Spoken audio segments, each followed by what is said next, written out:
wahlul 'uqdatam min lisani yafqahu qawli. Rabbi zidni ilman nafi'a warzuqni fahma bi rahmatika ya arhamar rahimin.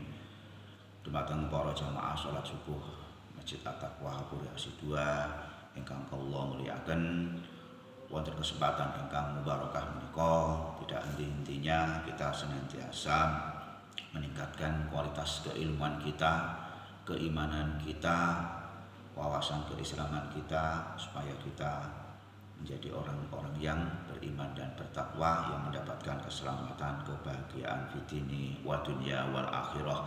Amin amin ya rabbal alamin. Begitu pentingnya sholat subuh berjamaah di masjid atau di mushola atau di rumah. Mari kita senantiasa kita biasakan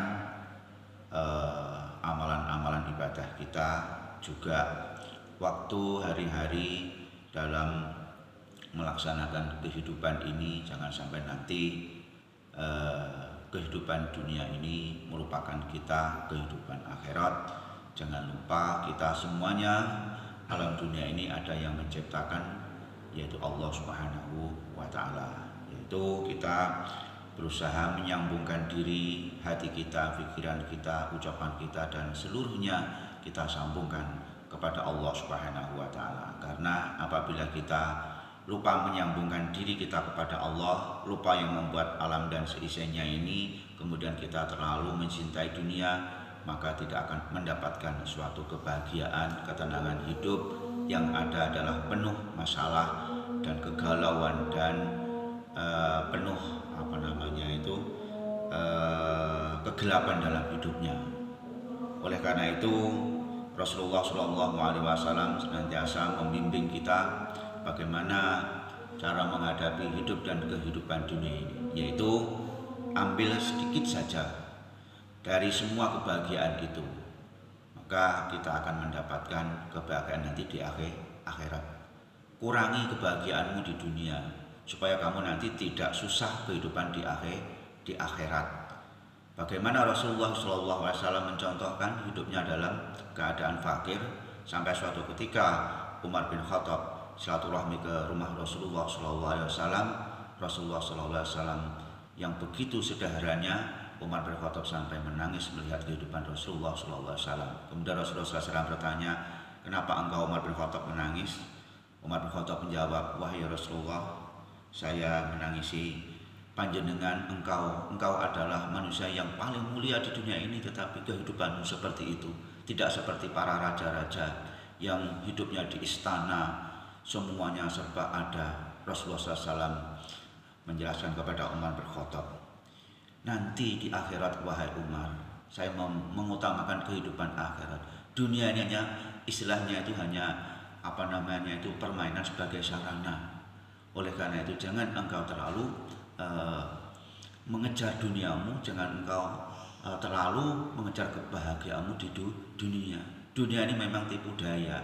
Setelah kita lihat, kita pahami dalam akhir-akhir ini atau bulan-bulan yang di media sosial telah menyampaikan begitu masalah-masalah rumah tangga, hal-hal yang sepele menjadi berantakan.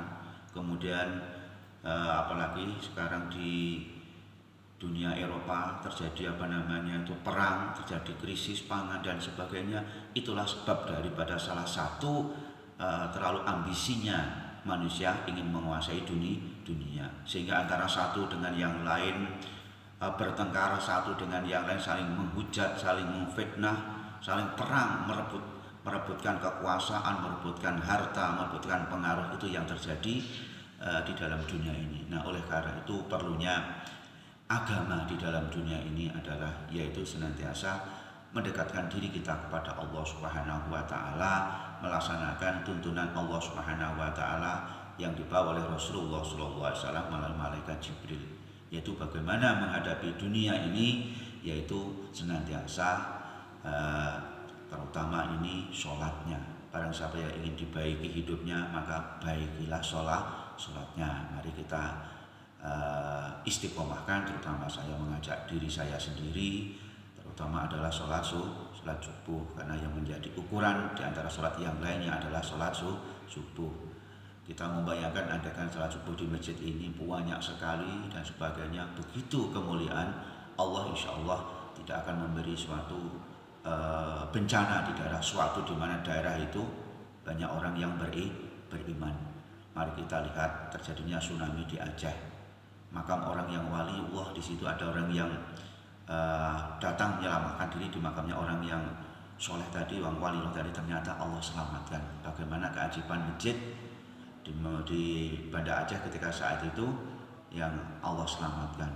Oleh karena itu semua kejadian yang di dunia ini ada yang mengatur adalah Allah Subhanahu wa Ta'ala. Hadirin wahai jamaah salat subuh Masjid At-Taqwa yang dirahmati Allah Subhanahu wa Ta'ala.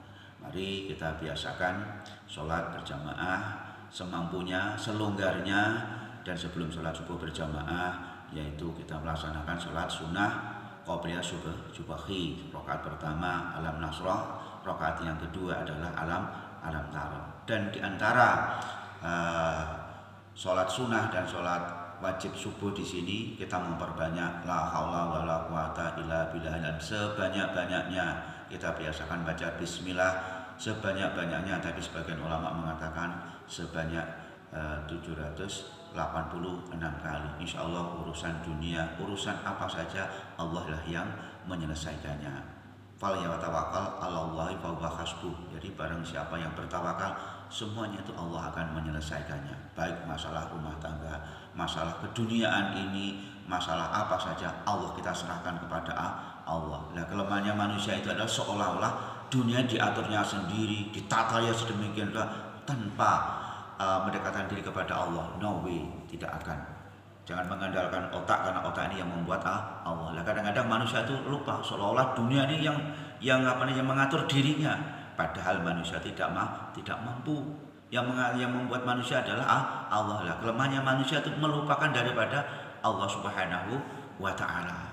Setelah subuh, mari kita memperbanyak sholawat sallallahu ala Muhammad, sallallahu ala Muhammad. Syukur kalau kita punya rezeki, kita isi kota, kita bantu orang lain yang memerlukan pertolongannya dengan ikhlas, bukan karena siapa-siapa. Kemudian kita membaca surah Al-Waqiah semampunya. Kita dekatkan diri kita kepada Allah, karena salah satu ketenangan hati itu adalah selalu kita dekat membaca Al-Quran.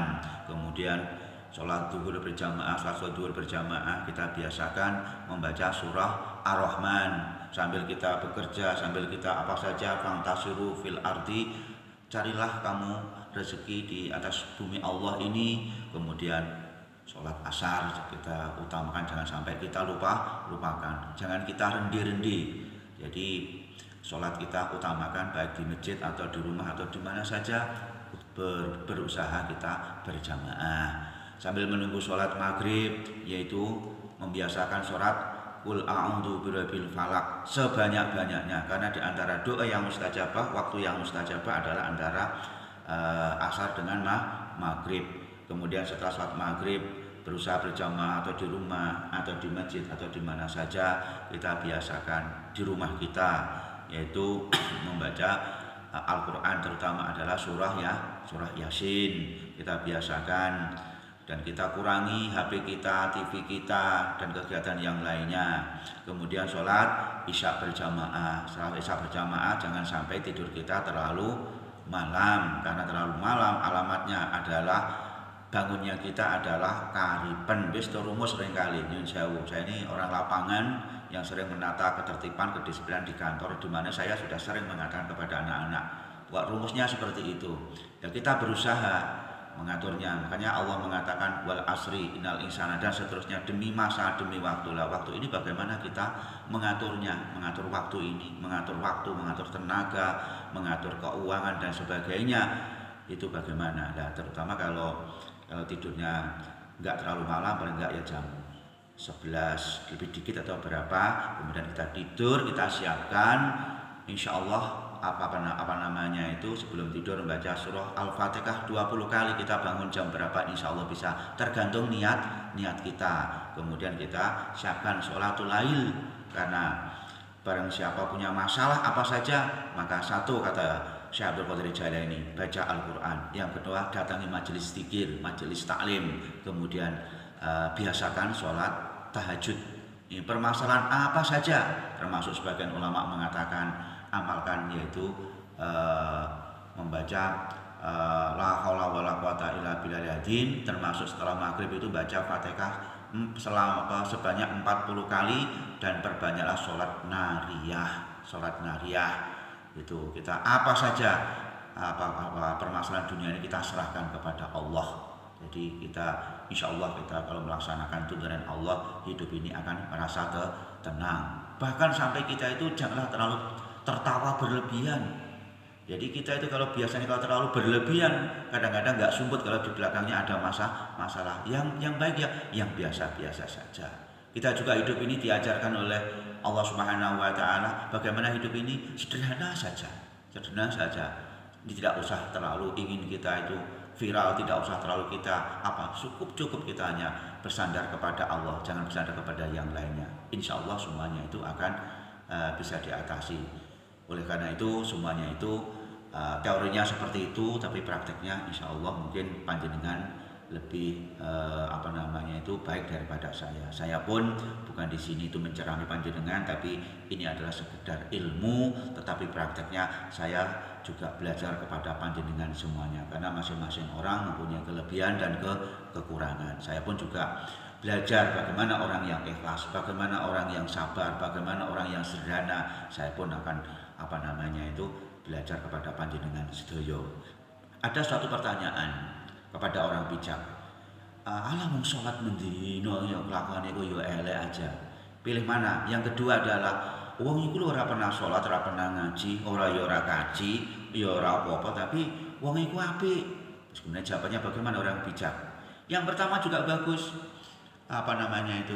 Orang yang rajin sholat, rajin ngaji, rajin ibadah, ya siapa tahu Allah yang merubahnya nanti akan menjadi orang yang akhlaknya baik.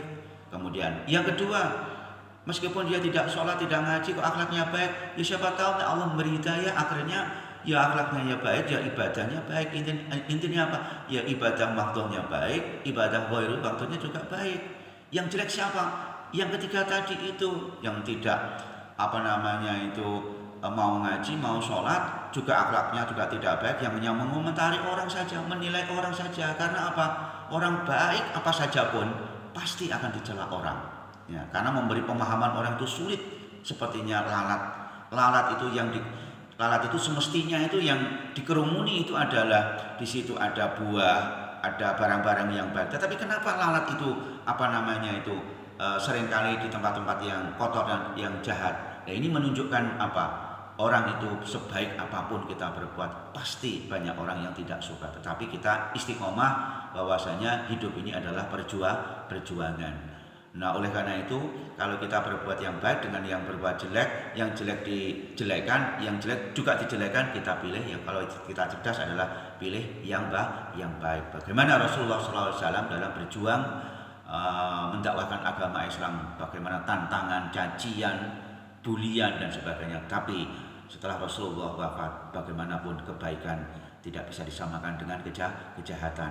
Dimanapun di tempat yang kotor, kebaikan tetap baik.